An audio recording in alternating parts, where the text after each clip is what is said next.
Hey, everybody, thanks for joining me today.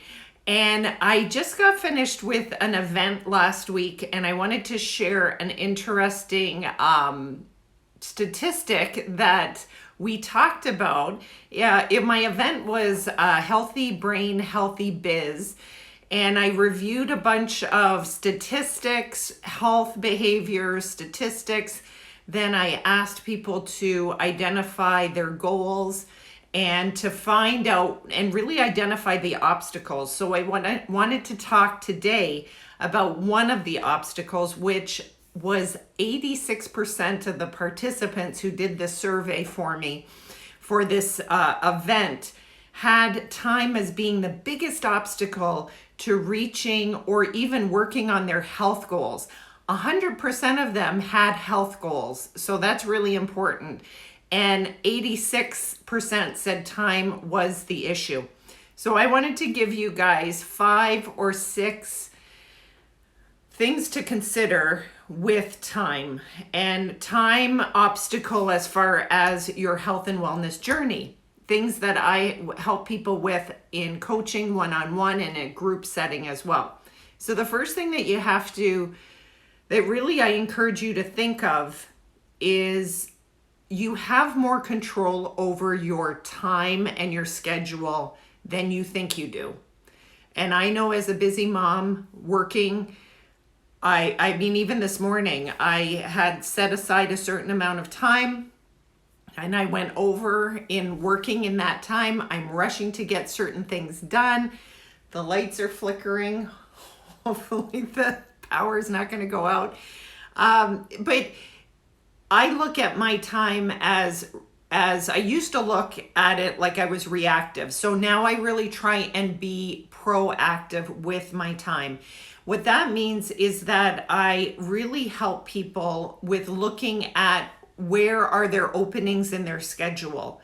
So that leads to the second and third point. But the first point is change your mindset.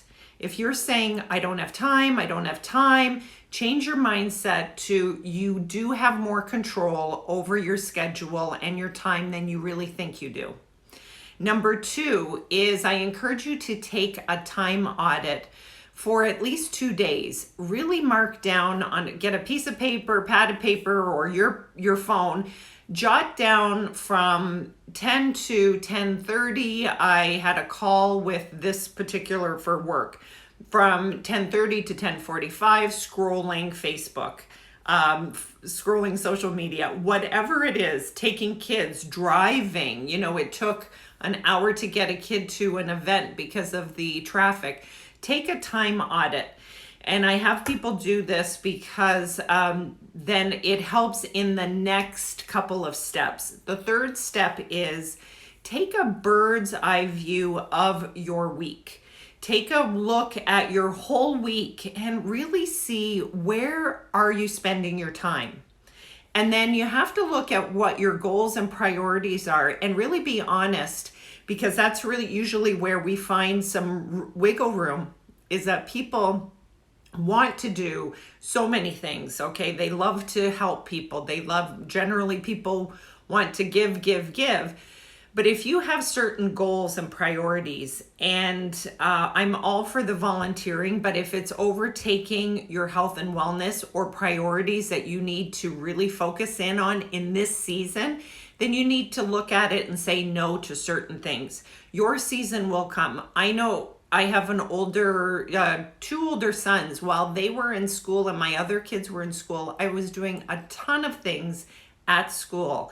That was my big priority. Now, as the kids are getting older, I'm not doing as much there. I have more priority in my health and wellness, in my career, in helping other people. So the third is take a bird's eye view of your week. This is what I really work on with people. Then what we do is this is sort of like a little crash course in what I do, looking at what people's schedule and time management and fitting in health and wellness to a busy schedule. I also recommend the fourth thing is have a weekly planning session. That means on Sunday, you look at your week ahead, you look at everything that needs to get done and start plugging it in. That is important. I know it can be overwhelming initially. Once you get the hang of it, it definitely goes smoother, but it's really crucial to have that planning session. You could have it Monday morning, you could have it Sunday morning, you could have it Saturday. The other fifth thing is a lot of people don't think ahead on this, but what are the obstacles? So let's say you look and you plan your week and you say, okay, I'm going to go do that workout class at 7 p.m. on Tuesday. And then you need to think of, okay, what are the obstacles? Well, the obstacles are I'm going to be tired from working. I also may have to pick up a kid, and the turnaround time, I don't have time to get to that class. Maybe you don't have time to prep your meal and eat nutritiously. So you look at the obstacles and you say, okay, if that's my obstacle, is there a better time for me to fit in exercise? I love home workouts. That's always a possibility for people, because if that's what's keeping you from getting your fitness in because you need to go to a group class, then you need to look at something else, maybe a home program, maybe walking with neighbors, maybe something else. And that's what I work with people in finding the best fit. It's personalized for them.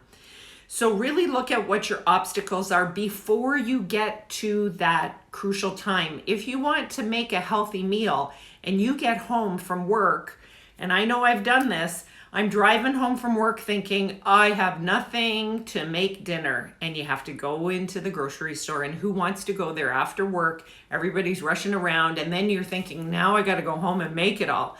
But when you have prepared and have the items in your refrigerator, I recommend 2 to 3 meals in the refrigerator. So when you are feeling tired and like you just don't have it in you to go to the grocery store, you can say, hey, I have the food in there.